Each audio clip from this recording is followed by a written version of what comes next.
இப்பொழுது மங்கள மகா கும்பாபிஷேக விழாவானது நடைபெற உள்ளது. 10 மணி கரங்களை கொண்டு ஓம் நம சிவாய பஞ்சாட்சர மந்திரத்தை ஆகுமாறு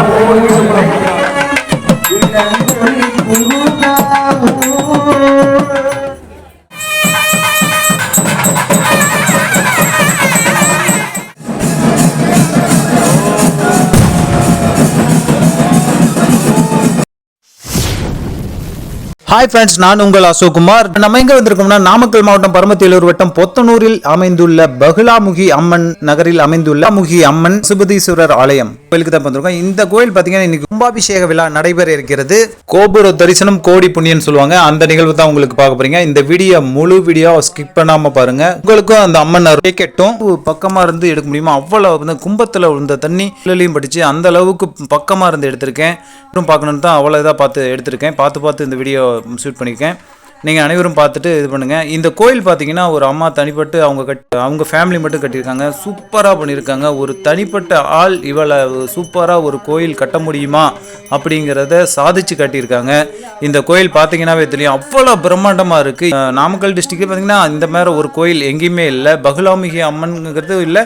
பசுபதீஸ்வரர் ஆலயம் கரூருக்கு அடுத்தது பார்த்தீங்கன்னா நம்ம இப்போ பரமத்திவேலூரில் இங்கே பொத்தனூரில் இருக்க இந்த ஆலயம் இது பார்த்தீங்கன்னா ரொம்ப சூப்பராக இருக்குது பார்க்குறதுக்கே. சுற்றிலும் பார்த்தீங்கன்னா எல்லாம் பார்த்தீங்கன்னா கண்ணாடி பதிச்சு அவ்வளோ அருமையாக இருக்குது. கீழே பார்த்தீங்கன்னா கிரானைட் போட்டிருக்காங்க. மேலே பார்த்தீங்கன்னா படிக்கட்டு மேலே போய் மேலே சுற்றி வழிபடுற மாதிரி அவ்வளோ அழகாக கொடுத்துருக்காங்க. அம்மன் சிலையெல்லாம் தத்ரூபமாக பண்ணியிருக்காங்க. ஒவ்வொரு சிலைகளும் ஒரு இருக்குது. அந்த சிலைகளுக்கு பார்த்தீங்கன்னா சுற்றிலும் பார்த்தீங்கன்னா ஒரு ஷவர் வச்சு மேலேருந்து தண்ணி ஊற்றுற மாதிரிலாம் சூப்பராக பண்ணியிருக்காங்க. அந்த சிவன் சிலை பார்த்தீங்கன்னா அந்த சிவலிங்கத்தை பார்த்தீங்கன்னா அவ்வளோ பிரம்மாண்டமாக பார்க்குறதுக்கே மேலேருந்து பார்த்தீங்கன்னா அந்த தண்ணி ஊற்றும் போது அதோட அழகே தனியாக இருக்கும். அந்த ஒவ்வொரு சாமிக்கும் பார்த்தீங்கன்னா போய் கொண்டுட்டு போய் நம்ம குடத்தில் ஊற்றி தேவையில்ல, பக்கத்தாலேயே பைப்பும் செட் பண்ணியிருக்காங்க. அவ்வளோ அருமையாக பார்த்து ஒருத்தவங்க இவ்வளோ இது பண்ணியிருக்காங்க. மிக பிரம்மாண்டமாக இருக்குது. இப்போ பார்த்தீங்கன்னா ஃப்ரண்ட்லேயே பார்த்தீங்கன்னா பெருமாள் வந்து பார்த்தீங்கன்னா சிவனும் பார்வதியும் நிற்பாங்க. அவங்க பெருமாள் வந்து சிவன் கையில் வந்து பார்வதி தேவியை ஒப்படைக்கிற மாதிரி ஒரு அழகான தத்துரூபமான சிலை ஃப்ரண்ட்லேயே வச்சுருக்காங்க. சூப்பராக இருக்குது. அதை பார்க்குறதுக்கே அப்படியே கண்கொள்ளா காட்சியாக இருக்கும். உள்ளுக்குள்ளே போனீங்கன்னா நேராக சிவன், இந்த பக்கம் பார்த்தீங்கன்னா பகுலாமுகி அம்மன் அவங்க இருப்பாங்க. உள்ளுக்குள்ளே அது இல்லாமல் பார்த்தீங்கன்னா மேலே சிற்பங்கள்லாம் பண்ணியிருந்தாங்க பாருங்கள், வேறு லெவலுங்க. அந்த ஓவியம்லாம் பண்ணியிருக்காங்க பாருங்கள். ஒவ்வொரு ஓவியங்களும் அப்படியே பேசும், அந்த அளவுக்கு சூப்பராக பண்ணியிருக்காங்க. உள்ள முருகன், வள்ளி தெய்வானை இவங்கெல்லாம் பண்ணியிருக்காங்க. அப்புறம் நவகிரகங்கள் எல்லாம் கொடுத்துருக்காங்க. அப்புறம் பார்த்திங்கன்னா 4 இருக்காங்க. அப்புறம் பார்த்திங்கன்னா நந்தி சிலை, சிவன், அப்புறம் பக்கம் பார்த்திங்கன்னா ஏழுமலையான் சிலை, அப்புறம் விநாயகர், இப்படி மேலே சிற்பங்கள்லாம் மேலே அழகாக வளைஞ்சிருக்காங்க. கோயிலெலாம் அவ்வளோ பீஸ்ஃபுல்லாக பார்க்குறதுக்கே அவ்வளோ அழகாக இருக்குது. அங்கே முன்னால் என்ட்ரன்ஸ்லேயே பார்த்தீங்கன்னா ரொம்ப அருமையாக இருக்குது, அமைதியாக இருக்குது. அந்த கோயிலுக்கு போனோம்னா, கோயிலுக்கு போனோன்னு பார்த்தீங்கன்னா திருவண்ணாமலையில் அந்த ஃபீலிங்கே எனக்கு இருந்துச்சு. அந்த சங்கு ஊதுற அந்த இது எல்லாமே பார்க்கும்போது திருவண்ணாமலையில் அது கிரிவலம் வரும்போது நாங்கள் பார்க்குற அந்த ஃபீல் இருந்தது. இந்த சிவன் கோயில் மாதிரியே அவ்வளோ சூப்பராக இருந்தது. சிவனடியார்லாம் பார்த்திங்கன்னா நிறைய பேர் அன்றைக்கி கும்பாபிஷேகத்துக்கு வந்திருந்தாங்க. அவங்க பார்த்திங்கன்னா சங்கு வச்சு ஊதுறது, அந்த தேவாரம் பாடுறது, இந்த மாதிரி நிறைய இதெல்லாம் பண்ணியிருந்தாங்க. கண்டிப்பாக அந்த கோயிலுக்கு போயிட்டு வாங்க, நல்லதே நடக்கும், செல்வம் செழிக்கும், குடும்பம் நல்லாயிருக்கும், சந்தோஷம் நிறையும். சூப்பராக இருக்குது. கண்டிப்பாக அந்த கோயிலுக்கு ஒரு முறையாவது போயிட்டு வாங்க. இந்த கோயில் வேலைப்பாடுகள் செய்த அனைத்து சிற்பிகளும், அவங்க மேஸ்திரி, சித்தாள் அனைவருக்கும் சொல்கிறேன், அந்த எலக்ட்ரீஷியன், கார்பெண்டர், அந்த பெயிண்டர் எல்லாத்துக்கும் பார்த்தீங்கன்னா நன்றி சொல்லிக்கிறேன். அவ்வளோ சூப்பராக ஒவ்வொருத்தவங்ககிட்டையும் பார்த்து வேலை வாங்கியிருக்காங்க. அது அவங்க மெயின்டைன் பண்ணவங்களுக்கும் நன்றி தெரிவிச்சுக்கிறேன். இப்படி ஒரு தனிப்பட்ட ஆள் இப்படி ஒரு கோயில் கட்ட முடியுமா அப்படிங்கிறத சாதிச்சு காட்டியிருக்காங்க இந்த ஃபேமிலி. கண்டிப்பாக இந்த அம்மாவுக்கு பிறந்ததுக்கான ஒரு பலனை செஞ்சிட்டாங்க அந்த சொல்லலாம். ஏன்னா ஒரு வீடு கட்டுறதுங்கிறதே பெரிய விஷயம். ஒரு பெண்ணால் ஒரு கோயிலே கட்ட முடியுங்கிறத சொல்லி நம்ம இதில் சாதிச்சு காமிச்சிருக்காங்க இந்த பெண்மணி. கண்டிப்பாக இந்த கோயிலுக்கு போயிட்டு வாங்க, அனைத்து இது உங்களுக்கு கிடைக்கும். அங்கே உள்ளே போகும்போதே பார்த்தீங்கன்னா அவ்வளோ அருமையாக இருக்குது. பாருங்கள், நான் சொல்கிறது இல்லை, நீங்கள் போய் பாருங்கள். இப்படி ஒரு கோயில் எங்கேயாவது இருக்கான்னு நீங்கள் சொல்லுங்கள். அவ்வளோ அருமையாக பண்ணியிருக்காங்க. இப்போ இந்த கோயிலோட கும்பாபிஷேக நிகழ்வு தான் இப்போ நம்ம பார்ப்போம். இது மட்டும் இல்லைங்க, கிட்டத்தட்ட ஒரு வாரமாக பார்த்தீங்கன்னா இவங்க அன்னதானம் போட்டிருக்காங்க. எல்லாத்துக்கும் வயிறார சாப்பாடு, ஒரு தனிப்பட்ட இதில் அவ்வளோ இதாக பண்ணியிருக்காங்க. எல்லாத்துக்கும் தண்ணி பாட்டில் தனித்தனியாக எல்லாத்துக்கும் கொடுத்துருந்தாங்க. சாப்பாடு யாருக்கும் இல்லாமல் எல்லாத்துக்கும் நீட்டாக சாப்பிட்டு போகிற மாதிரி வசதியும் பண்ணியிருந்தாங்க. சிலைகளை வச்சுட்டா மட்டும் பத்தாதுங்க, கோயில் கட்டிட்டா மட்டும் பத்தாது. அந்த சிலைகளுக்கு வந்து தினம் பார்த்தீங்கன்னா பூஜை பண்ணணும். அதுக்கான ஏற்பாடும் அவங்க பண்ணியிருக்கணும். அதுவும் எவ்வளோ கஷ்டப்பட்டு ஒவ்வொரு செயலும் அவங்க பண்ணியாகணும். இனியும் அந்த இது எல்லாத்தையும் சாதிச்சு காமிப்பாங்க. நம்ம பார்த்திங்கன்னா இந்த கோயில் பூஜை செய்த அனைத்து அர்ச்சகர்களுக்கும் நான் நன்றியை தெரிவிச்சுக்கிறேன். அவங்க மிக சிறப்பாக பண்ணி கொடுத்தாங்க. இந்த கோயில் விழா சிறப்பாக பண்ணி கொடுத்ததுக்கு நன்றி. அதெல்லாம் பார்த்திங்கன்னா போலீஸ்லாம் அங்கே பாதுகாப்பு பண்ணி வர மக்களை கண்ட்ரோல் பண்ணி அவங்களுக்கும் நன்றியை தெரிவிச்சுக்கிறேன். எல்லாத்தோட ஒத்துழைப்பும் அங்கே கரெக்டாக நடந்துச்சு. வீடியோஸ்லாம் பார்த்தீங்கன்னா ரத்னா மெடிக்கல் என்ன எடுத்திருந்தாரு, அவர் சூப்பராக பண்ணியிருந்தார். முன்னாள் அரிமா சங்க தலைவர் அவர் சிறப்பாக பண்ணியிருந்தார். அவருக்கும் நன்றியை தெரிவிச்சுக்கிறேன். வீடியோ பார்க்குற அனைவருக்கும் இந்த நன்றியை நான் தெரிவிச்சுக்கிறேன். இப்போ வாங்க இந்த கோயிலை முழுமையாக சுற்றி பார்க்கலாம். என்னங்கிறது எல்லாத்துக்கும் தெரிஞ்சிச்சு. மக்களுக்கு சாமியை பற்றி சுந்தரர் தான் மாணிக்கர் வாசகர் தான் திருவாசகம் பாடினாரு. நாவுக்கரசர் பெருமான் உழவார பணி பண்ணார். கோயிலில் புல்லு கூண்டு கொடுங்கிறது அந்த இன்னொருத்தர் இவர் சுந்தரர். இவர் வந்து பதிகம் பாடினதோட சரி, இவர் ரொம்ப அழகா இருப்பார். சுவாமிக்கு சிநேகிதனா இருந்து சுவாமியை அவருக்கு கல்யாணம் பண்ணி வச்சாரு. பறவை நாச்சியார் அப்பர் பெருமான். அதை 83 வயசு இருந்தால் கைலாயம் போவார் இல்லைங்களா. சிவன் வந்து உங்களால் இவ்வளோ நேரம் வர முடியாது, நானே கைலாயத்தை காட்சி கொடுக்குறேன்னு சொல்லி திருவையாறில் கைலாய காட்சி கொடுக்குறேன். அது அப்போ ஆடி மாதம் அமாவாசைக்கு சிறப்பாக இந்த நாள் தான் ரொம்ப முக்கியமானது. ஆமாம், நால்வராக தான் இவங்களும் திருஞான சம்பந்தர், மாணிக்க திருநாவுக்கரசர், சுந்தரர், மாணிக்கவாசகர். வீடியோவில் எடுத்த அப்புறம் பார்த்தீங்கன்னா அன்னதானம் அந்த பக்கம் போட்டாங்க. அன்னதானம் போய் சாப்பிட்றப்ப கூட்டம் பார்த்தா ஏகப்பட்ட பேர் பலாயிரக்கணக்கில் நின்றுட்டு இருந்தாங்க. இத்தனை பேர்த்து கும்பலுக்குள்ளே போய் வாங்கினா ரொம்ப லேட் ஆகும் அப்படின்ட்டு நானும் சரி சாமிக்கு இவ்வளோ தான் கொடுத்தாரு அப்படின்ட்டு 2 பாட்டில் தண்ணி வாங்கி குடிச்சிட்டு திரும்பலாம் வீட்டுக்கு போகலாம் அப்படின்ட்டு கிளம்பும்போது பார்த்தீங்கன்னா கோயில் சிவாச்சாரியர் பார்த்தீங்கன்னா அவர் வந்து பார்த்தீங்கன்னா எனக்கு சாப்பாடு வாங்கி கொடுத்து என்னங்க சாப்பிடுன்னு சொன்னாங்க. எனக்கு பார்த்தீங்கன்னா மனதார சந்தோஷமாக இருந்துச்சு. நான் நினச்சது என்னமோ சாப்பாடு இல்லை, சரி பரவாயில்ல கிளம்பலாம் அப்படின்னு நினச்சேன். பசியில் இருந்தேன். ஆனால் அவரே கூப்பிட்டு எனக்கு எங்கே இருக்கீங்கன்னு கூப்பிட்டு சாப்பாடு வாங்கி கொடுத்தாரு. ரொம்ப நன்றி அவருக்கு தெரிவிச்சுக்கிறேன்.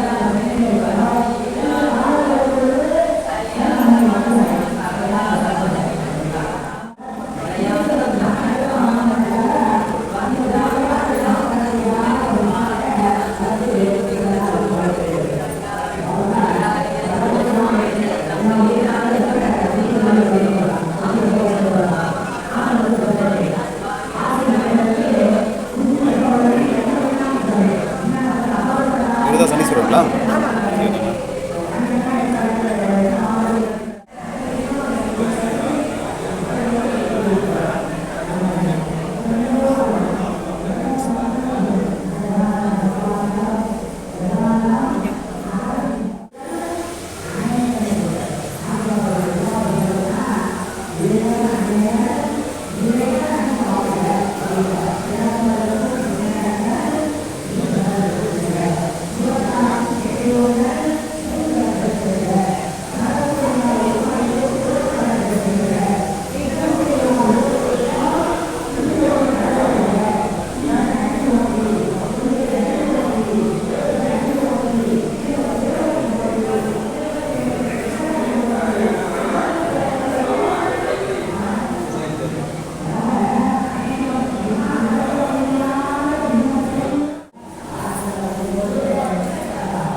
அதற்கு மைந்தன்னு பேர். அப்பா சொன்ன பிறகு ஒரு வேலையெல்லாம் வயசான இடத்துல உட்கார்ந்து இருக்க மாட்டேங்கிறாரு, எதையா சொல்லிட்டே இருக்கிறாருன்னு சொல்லிட்டு செய்யறா இல்லையா, அவருக்கு மகன் பேர். சொல்லாமல் செய்பவன் மைந்தல், சொன்ன பிறகு செய்பவன் மகன், சொன்ன பிறகு செய்யாதவன் யாருன்னு நம்ம யோசிச்சு வேண்டிய அவசியம் கிடையாது. அப்படி இல்லை, நம்ம வெங்கடேசன் அவர்கள் மிக அற்புதமாக நமது சிவபிரகாசம் ஐயா அவர்களுக்கும் அனுராதா ஐயாருக்கும் பக்கபலமாக இருந்து நடக்கக்கூடிய ஒவ்வொரு நிகழ்வையும் மிக உன்னிப்பாக கவனித்து அது சரியா நடக்கணும். பரகதிக்கு செல்லும்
இப்பொழுது மங்கள மகா கும்பாபிஷேக விழாவானது நடைபெற உள்ளது.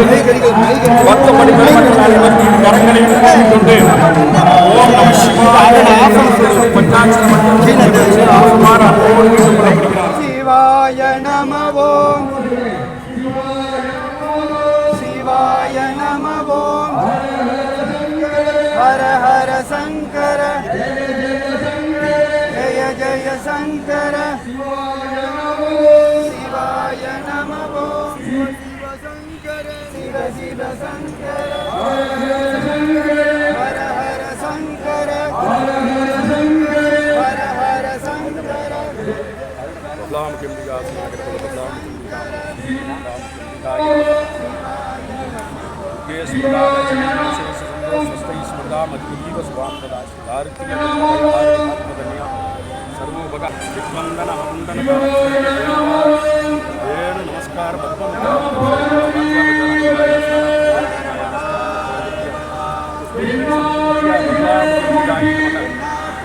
स्मृदा विशेष संतोष स्वस्ति स्मृदा मधुजीव स्वाम प्रदाश दारिद्र्य दुख भय हारिणी हाथ धन्या सर्वोपकार करनाय सदा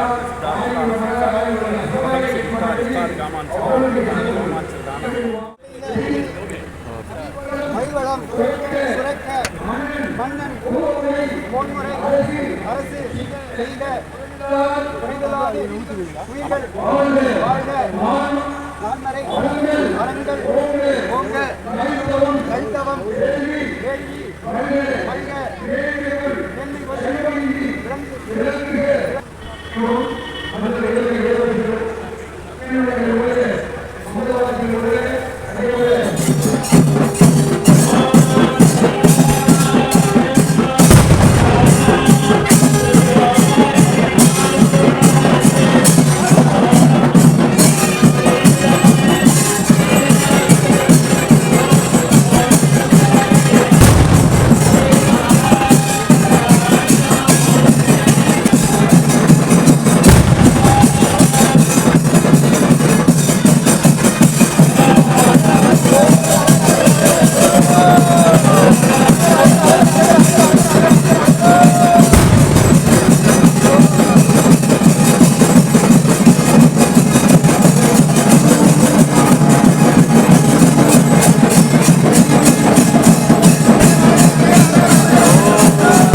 பராசக்தி ஓம் சக்தி பராசக்தி ஓம் சக்தி பராசக்தி ஓம் சக்தி பராசக்தி ஓம் சக்தி பராசக்தி ஓம் சக்தி பராசக்தி அன்சாதான் के साथ நம்முடைய பொழுது அருள்மிகு பகலாமிக்கு உடனுடைய வசீகர சுவாமியுடைய திருப்புற நன்னிராஜ திருநாமத்தில் நிறைவேற்றது.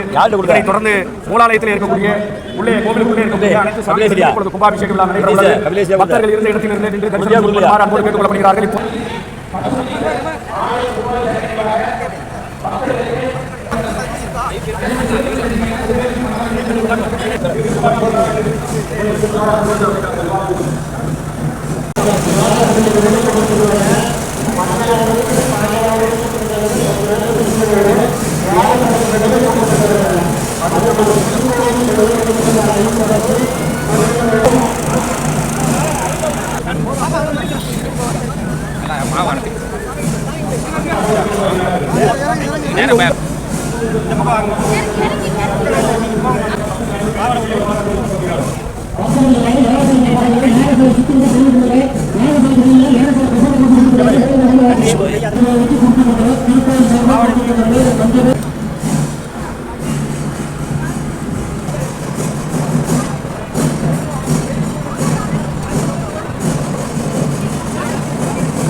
இருப்பேன்